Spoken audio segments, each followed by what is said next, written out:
Time for another update on the Ford engine saga. Did we cause this? Was this our problem?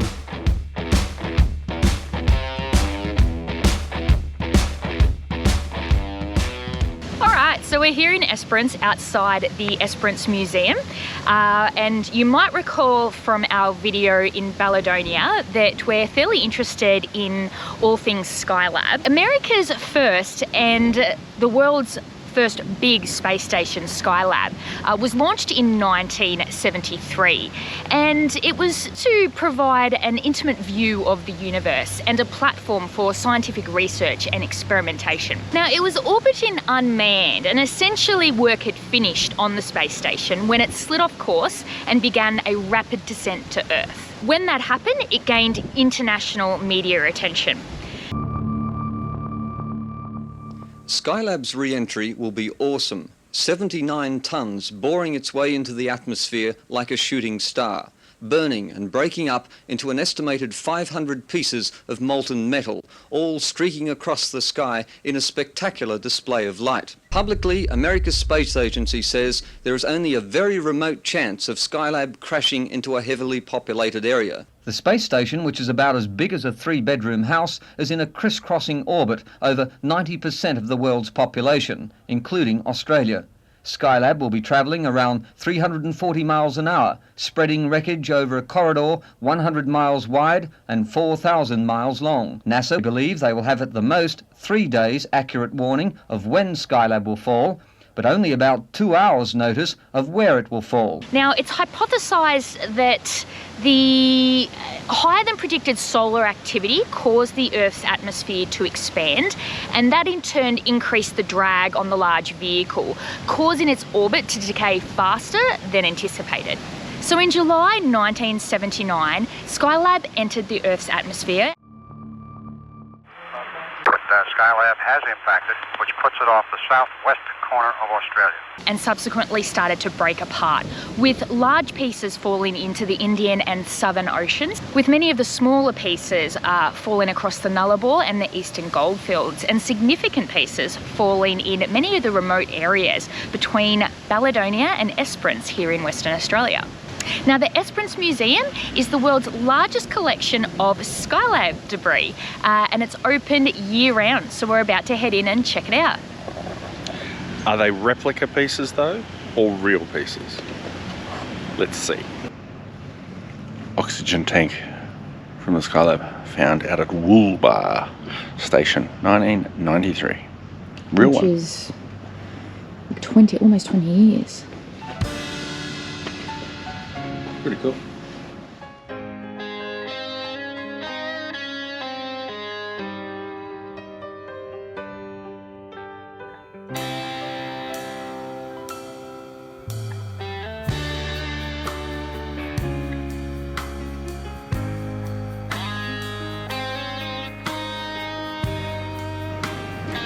Found the water accumulator. Now, interestingly, a San Francisco newspaper offered a $10,000 reward to anyone who could provide them with the first authenticated piece of Skylab, and it was a 17-year-old Esperance boy who found a piece and flew with his parents over to San Francisco to present the find and claim the reward. Had to get it there within 48 hours. Yeah, I wonder what $10,000 would be now. I'll have to look that up. 10,050 at least. Now, in a classic example of Aussie humour, the Esperance Shire issued NASA with a $400 littering infringement after Skylab fell. Now, unsurprisingly, NASA did not pay the fine, but in 2009, on the 30th anniversary of Skylab falling, a radio broadcaster crowdfunded the penalty amongst his listeners and hand-delivered a novelty check to Esperance, which is pretty funny. We're looking for that check now. Apparently it's here. Well, it's supposed to be here. I'm going to ask them where it is.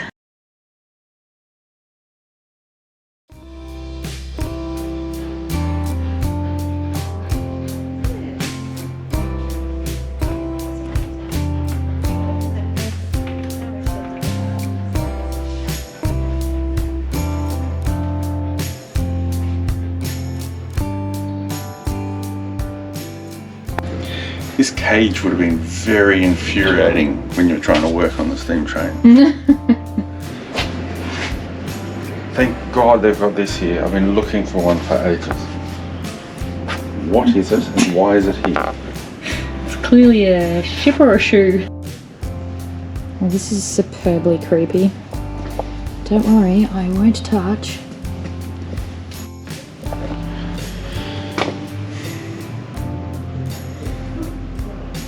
A barbed wire display.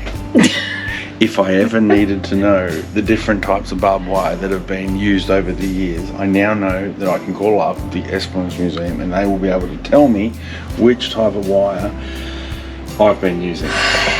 Look, there's some great stuff here and there's some questionable things here.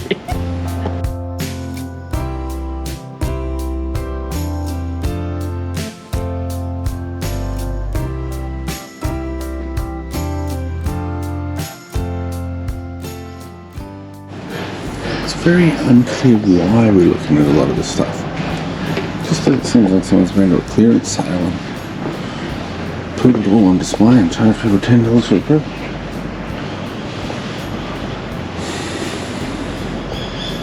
Very unusual. Some things are cool and got some info, but it'd be good to know what year they were.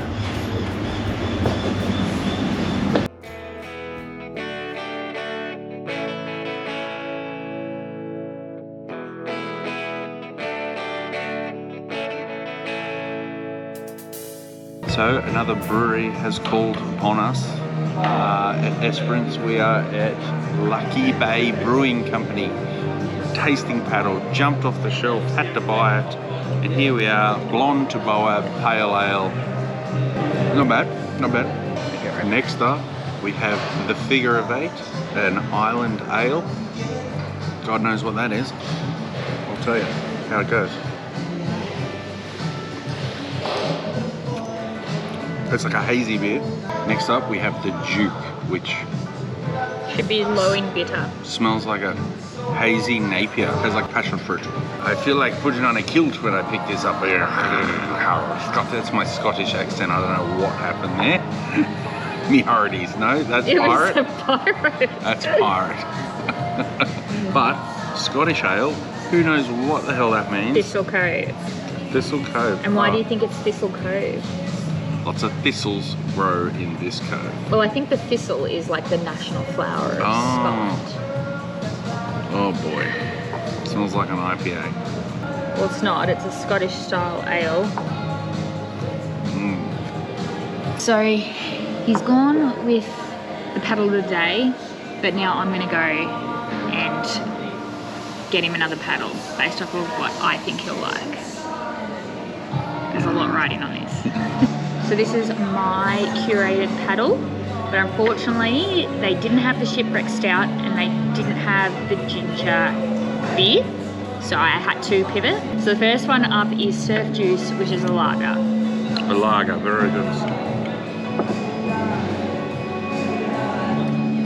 That's the one. Sandy Hook. Smells like barley. It's got a bit of barley. And it's a pale ale. Not my jam. Not my jam. So let's go with the honey sour. Honey sour. This Low should be good. carb. Oh. Oh, the sweetness in the honey. Yeah. Would almost class that as a wine. Ooh. The way that tastes and looks and feels. Like, you could almost say that is a fucking Riesling. How weird Definitely is smells that? like a wine. How weird is that? It smells like a sweet wine. Anyway, not bad. Not a beer, but not bad. So this is a mango and passion fruit sour. New release beer. Mango and passion fruit sour. It smells like grapes.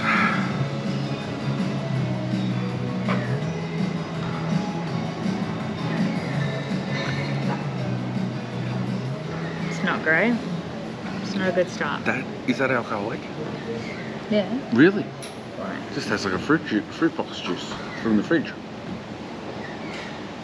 Jeez, From it smells Woolies. like fruit juice, doesn't it?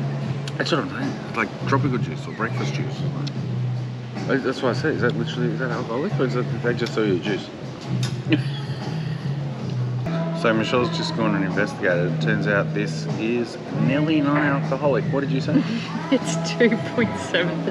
2.7. I'm pretty sure that's less than mouthwash.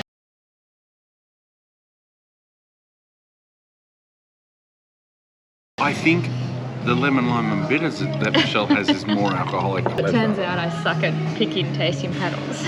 I maintain it would have been a good tasting paddle had they had the ones that I wanted. I'll die on this hill. Good morning! Day 3 here in Esperance, and we've lucked out with a pretty reasonable day today. Blue skies, bit of wind, so Ben hasn't gone fishing yet, but we thought beauty. We'll do the Great Ocean Drive today. Now, this is one of the most spectacular scenic loops in the world, is what it claims, and it's often confused with its counterpart over in Victoria, the Great Ocean Road. But here, the Great Ocean Drive in Esperance starts just east of town at the Cannery Arts Centre and loops around 40 kilometres and has pristine beaches, turquoise waters and granite headlands. So looking forward to today. We're at the Rotary Lookout and we're just going to do the Rotary Lookout Trail Walk, which is just under 800 metres, and then we'll go up to the little staircase that leads to the lookout. Woohoo!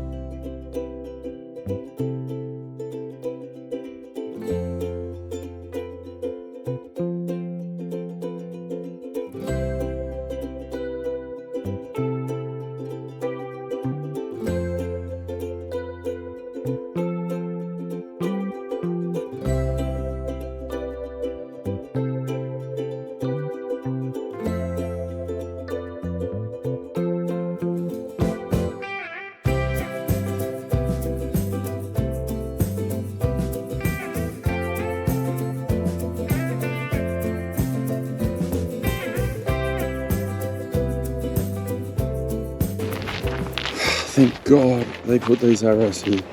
I would not have known which way to walk.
So this is Twilight Beach, the Twilight Cove, and it's arguably the best and probably most photographed beach on the Great Ocean Drive. And it was looking a little different yesterday, wasn't it? Not as many people in the water yesterday. No one in the water, tornado warnings going off, it's all happening.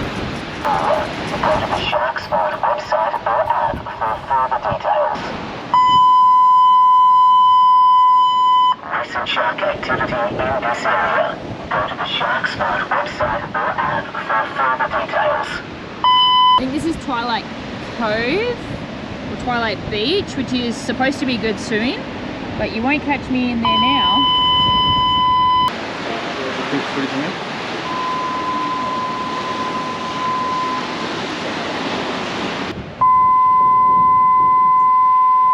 Recent shark activity in this area. Go to the Shark Spot website or app for further details. Our hearts beat to the city streets. We began to feel the fire. We rise like tall buildings as the chemicals that take us higher. Night's young and it's just begun as she puts her hand in mine.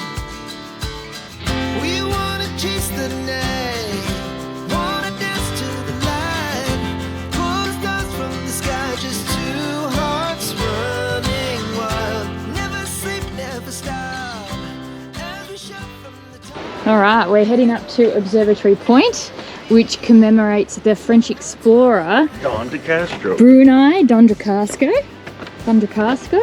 Anyway, so he anchored his two ships, the Recherche, meaning research, and the Esperance in 1792. And of course the town and the bay ship after the Esperance, which was the first to enter the bay.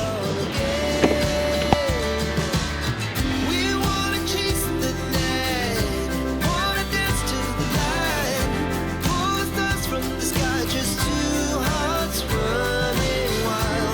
Never sleep, never stop, as we shout from the top. We're gonna be, we're gonna be two hearts running wild.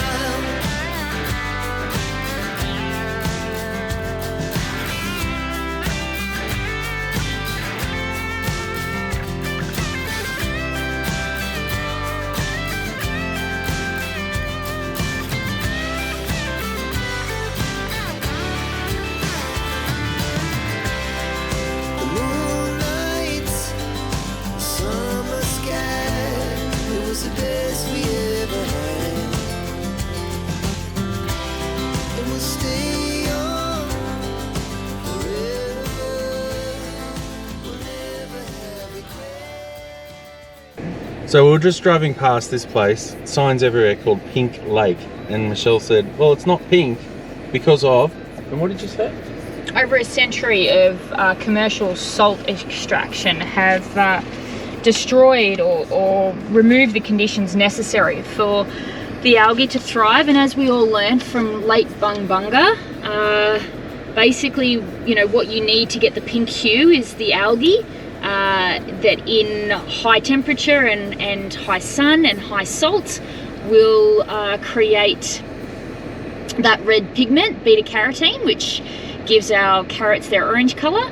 But when you remove those high salinity conditions, the algae is unable to produce the pigment, and so they've over time lost that beautiful pink hue, which is really sad. Now apparently there are discussions in place to try and reinstate its pink hue by, you know, trying to restore the salinity levels here, but I don't know whether there's just a feasibility study getting discussed. Are they still mining it? Are they mining it here somewhere? Oh, you'd imagine that they would have stopped that if they're trying to reinstate this, restore the salinity. They should get those little pink tablets that you can put in toilet bowls, and then it makes it pink, and drop a few of those big ones in here, make it pink again.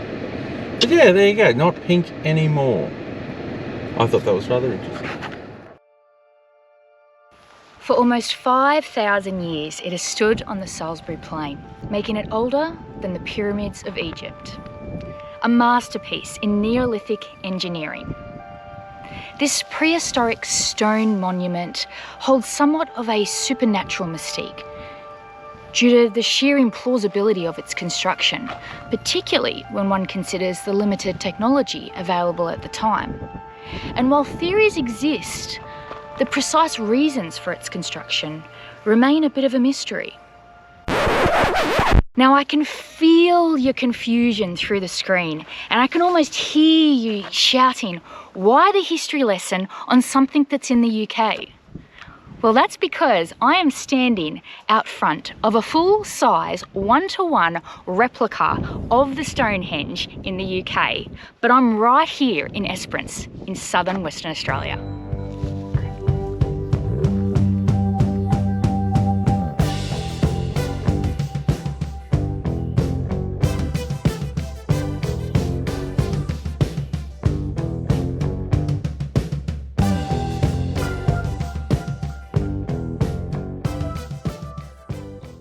Now this replica looks as the original would have back in 1950 BC. It consists of 137 stones of Esperance pink granite that were quarried locally less than a kilometre away. And this entire structure is a massive 2,500 tonne of granite. Now, like the original, this is aligned with the summer solstice sunrise. Try saying that 5 times quickly. When the sun rises, the first rays shine perfectly through the hailstones just out there in front of me, through to the altar stone here, which is that one line across the ground. And then come the winter solstice, the reverse occurs, and that completes this astronomical circle. But what this replica does offer, which is very different to the original, is accessibility.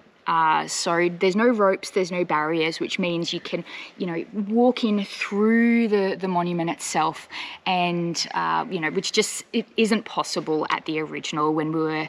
Well, gosh, it was a while now that we were in the UK at the original Stonehenge, but in some cases you're 500 metres away from it. But here you get to really appreciate the sheer size of this monument, and really an appreciation for an ancient civilization and what they were able to achieve without modern day machinery. It's just amazing. Now, one difference between this replica and the original in terms of construction is that these lintels, which are the cross stones on these tall pairs of stones, they're actually just balancing there.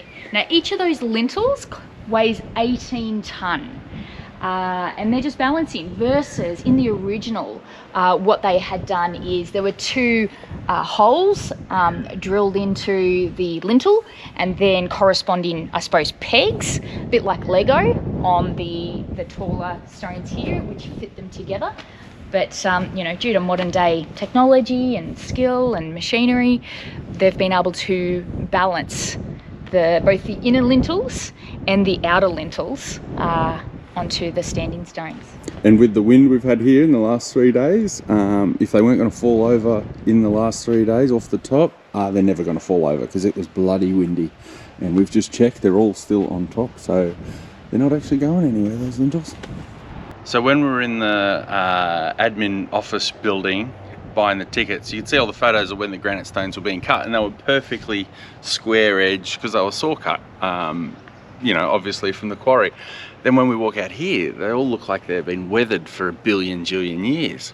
So I was a bit confused what's going on, but just reading a little sign over there, they used a diesel jet burner, which was hooked up to a compressor, kind of like an oxy torch, and they waved that over the rock face, and because it's super hot on the granite stone, the face actually explodes off and gives it this authentic or more I suppose realistic look than the saw cut square edges that you see when it's being mined.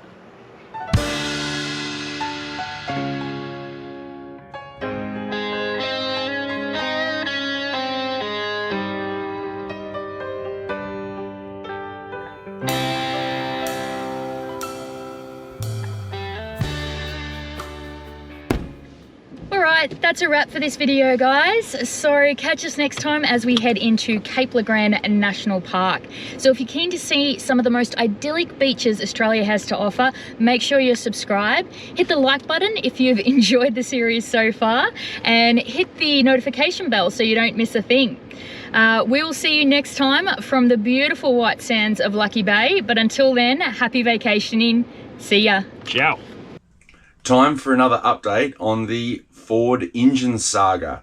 When we last spoke, we were in Kalgoorlie and we talked about the RACV process and that the car was booked to get back on a truck. So since then, we've had a few emails back and forward, and I can give you a bit of an update on what's happening. I know we get a few messages around this going, where's it at? Did you get it fixed? Was it under warranty? And so forth. What happened is exactly what the mechanic on the side of the Nullarbor highway said. It was the 3rd cylinder, so props to him for knowing that that's exactly what it was.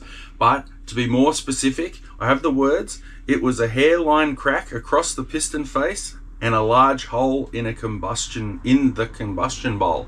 Means nothing to me, but from what I can tell, it is a legit thing, and it does happen to Fords, especially around that 100,000 kilometer mark.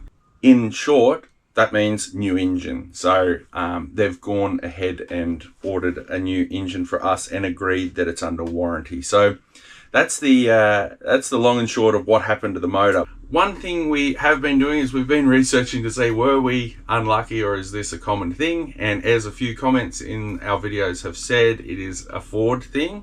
It is very common, but what it is way more common in the 2017, 2018 and 2019 models. We have the 2021 Ford Ambient Everest, which has the 3.2 litre turbo diesel. So it's not like the Trend, which has the bi-turbos. So we've got that one. Our engine does not have a wet belt. That was the other thing that popped up everywhere online, was that wet belts fail. So we are just very unlucky that our engine blew the third cylinder 36 kilometers before that 100,000 kilometer mark. So yeah, we fit right into that statistics bracket. Ford have come back to us and they do agree it is a warranty claim, so that's good. What we have also learned is that we were within 30 days of our warranty expiring. So what are the chances of that? Very lucky for us.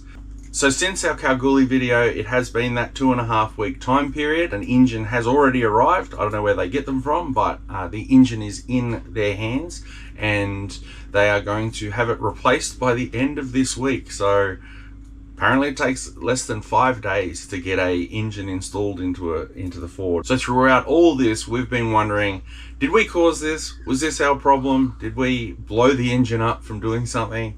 From all accounts, from what I can tell, no. Our van has all been correctly weighed. We've had it all balanced and checked by independent weigh companies, not just a weigh bridge at a servo. So we're all within its tolerance of the actual Ford itself. We weren't doing anything wrong. And the other thing was that I found quite interesting was that it was an early morning issue that the car happened. What I have been reading around the cracked pistons and that is it's usually due to your coolant temps and all the temperatures getting really high.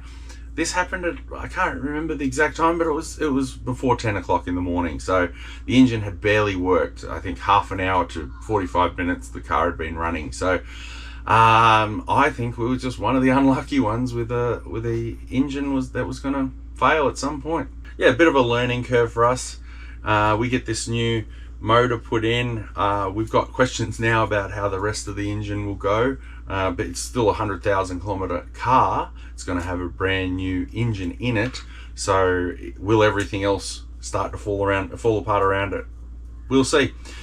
When we get back, we're even thinking we might do a bit of a comparison video to see what the difference is between the 300 series and the Ford Everest. Obviously quite a few thousands of dollars between them, but let's do a bit of a comparison from our experience of towing the 300 series with our van for about 6,000 kilometers versus what we're used to with the Ford Everest. So we'll do that once we get back.